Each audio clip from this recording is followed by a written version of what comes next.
Bonjour et bienvenue dans ce débat consacré à la place et au rôle des constructeurs automobiles dans la mobilité d'aujourd'hui et de demain. On va parler en premier des nouveaux usages de l'automobile que sont l'autopartage, si vous le voulez bien, et le covoiturage. Alors que voyez-vous le plus progresser à titre privé comme professionnel entre la location courte durée, l'autopartage, le covoiturage ou d'autres formes d'usage automobile? Jean-Marc Reims. Ce que l'on peut constater, c'est que l'autopartage se développe dans les entreprises, qui est davantage mon secteur, soit pour avoir des optimisations de flotte, soit aussi pour proposer des services aux collaborateurs dans une entreprise qui n'ont pas de voiture de fonction. Donc ça, c'est un point essentiel.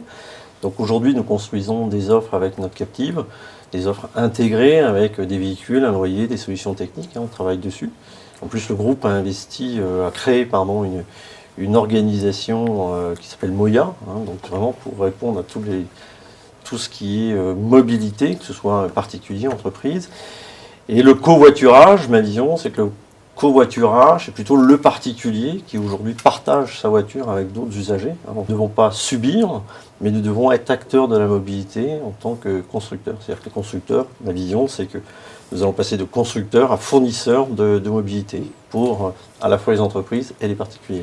Alors chez Toyota, Lexus, on a le même constat, l'autopartage pour les professionnels et le covoiturage pour les particuliers, ou c'est plus mélangé Non, on est sur je dirais la même dynamique, effectivement, comme vous disiez, d'un autopartage, et on le voit même sur des nouvelles technologies. Par exemple, nous, on est en train de travailler avec un autre client pour fournir des Toyota Mirai, donc notre véhicule pile à combustible, qui vont être utilisés en autopartage dans l'entreprise de ce client, ce qui permet effectivement de répondre à un certain besoin des collaborateurs, tout en pouvant accéder à des nouvelles technologies, qu'elles soient hydrogène, électrique ou hybride par exemple.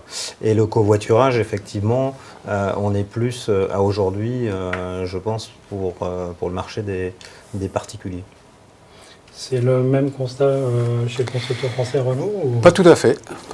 Je compléterai en disant que très clairement, nous, on a travaillé sur des offres. Alors c'est Renault Mobility, comme vous l'avez dit tout à l'heure, qui porte ces offres, mais des offres qui sont à destination du grand public en autopartage, très concrètement. Alors ces offres d'autopartage Renault Mobility pour le grand public, on peut les trouver bien sûr dans les concessions Renault et dans le réseau Renault.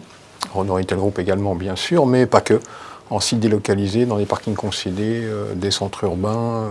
C'est combien de sites aujourd'hui en France? Aujourd'hui, c'est un peu plus de 180 sites et ce sont plus de 2000 véhicules qui sont mis à disposition du grand public au travers de cette offre grand public. Alors, le principe de Renault Mobility grand public, c'est un parcours 100% digital, une offre de véhicules en libre service 24 heures sur 24, 7 jours sur 7, qu'on peut réserver pour une heure comme pour une journée, voire plus. Et bien sûr, un parcours 100% digital, ça veut dire quoi? Ça veut dire je m'inscris avec mon smartphone, je prends en photo mon permis de conduire, ma pièce d'identité avec mon smartphone, je renseigne mes informations de carte bancaire, une fois que mon inscription est validée, je réserve via mon application smartphone, j'ouvre le véhicule avec mon application smartphone, je fais tout avec mon application smartphone.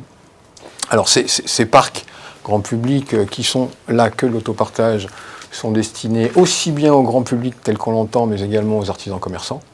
Parce que c'est vraiment, et je pense qu'on partage tous la même vision de ce business, à savoir que plus le véhicule est partagé et plus il a de raison d'exister. Et en fait, les parcs aussi se démultiplieront parce qu'ils seront très partagés entre le grand public, mais pourquoi pas les artisans commerçants ou des entreprises de proximité, ça c'est une évidence.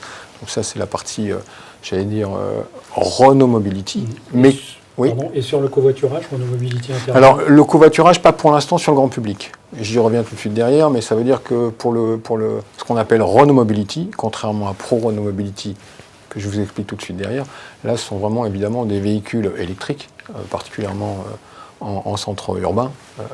On est un constructeur à avoir une gamme complète de véhicules électriques, le constructeur à avoir une gamme complète de véhicules électriques, et puis ce sont aussi des véhicules utilitaires légers, des véhicules particuliers et bien sûr également des véhicules thermiques. Ça c'est Renault Mobility. Et puis on a Pro Renault Mobility, et j'arrive à votre question Yves, on a Pro Renault Mobility, là destinée à des solutions d'entreprise. Et cette application smartphone et ces solutions Pro Renault Mobility font aussi bien de l'autopartage que du covoiturage. Et c'est là où je compléterai ce que vous disiez tout à l'heure, c'est qu'en fait dans le cadre de la mise en place de PDM, on voit de plus en plus les entreprises qui effectivement pour... Alors PDM, ce sont les plans de mobilité, pardon, mais on voit bien des entreprises qui, pour optimiser leur... On parlait de TCO, on parle maintenant de TCM, Total Cost of Ownership, maintenant, on va dire coût total de mobilité, qui cherchent à intégrer et de l'autopartage, mais en même temps du covoiturage. Donc, on a travaillé sur des solutions de covoiturage pour les entreprises. Et enfin, dernier point, pour compléter par rapport à ce que disaient ces messieurs, c'est que, en fait, nous, notre offre entreprise, elle se divise en deux parties. On peut effectivement apporter des solutions, ce que vous disiez, des solutions, nos solutions technologiques, pour permettre à l'entreprise d'être le propre opérateur de son service, d'accord. Mais en même temps, on apporte aussi des solutions 100% clés en main qui s'appuient sur notre réseau. Ça marche très bien sur des sites tertiaires, évidemment sur des sites d'entreprise. Je n'ai pas d'atelier intégré, je n'ai pas de gestionnaire de flotte, et dans ces cas-là, on apporte une solution 100% clé en main, entièrement opérée par notre réseau. Le véhicule, solution, entretien, nettoyage, etc. Alors, est-ce que pour chacun d'entre vous, c'est quand même un épiphénomène, ce vers quoi on va, ou c'est déjà la réalité? Non, c'est... Jean-Marc Prince. Aujourd'hui, je pense que c'est une autre façon de consommer l'auto. Alors que ce soit effectivement l'entreprise, le particulier, je pense qu'il va falloir que nous, on s'adapte à proposer à la fois des solutions d'autopartage, et que ce soit pour l'entreprise ou le particulier. Le covoiturage, on voit aujourd'hui les nouvelles générations qui arrivent, sont moins attachées à l'automobile, sont plus attachées à un mode de déplacement. Donc nous devons être présents pour justement qu'ils fassent appel à notre mode de déplacement. Donc il va y avoir une mutation complète. C'est pour ça que nous pensons que demain, nous devons être les constructeurs, nous devons être des fournisseurs de mobilité, à un sens très large. C'est pour ça qu'il y a deux phénomènes que l'on constate aujourd'hui, il y en a peut-être d'autres qui vont arriver. On se focalise aujourd'hui sur l'autopartage, le covoiturage, parce que c'est ce que l'on sent aujourd'hui, mais demain, on va parler de voitures autonomes. Je pense que c'est des sujets qui font que on va encore consommer les transports de façon différente. Donc, il va y avoir un mélange entre, on peut pas trop scinder entre autopartage, covoiturage. Je pense que on va parler beaucoup plus, et je vous rejoins, sur de la mobilité. Donc il y a aujourd'hui effectivement ces deux solutions, mais demain il y en aura peut-être d'autres. Donc je pense qu'il faut élargir le débat à de la mobilité, que ce soit pour le particulier, mais nous devons être des acteurs, avec nos réseaux, avec nos véhicules et des technologies. Oui, je crois que pour compléter ce que vous disiez, c'est effectivement, si on regarde un peu les nouvelles générations qui sont nées avec un smartphone, pour eux, je dirais, peu importe quel sera le moyen de locomotion, qu'il soit train, bus, vélo, voiture, mais l'important pour eux, ce sera le plus efficace. Donc après, nous, comment on intègre des solutions avec des véhicules, des voitures, dans ces schémas globaux de transport. L'enjeu, pour nous, il est là, au risque, sinon d'être mis un peu de côté. Bon, mais je vous remercie pour ce débat sur la mobilité et la place et le rôle du constructeur dans cet environnement. À très bientôt, merci, au revoir.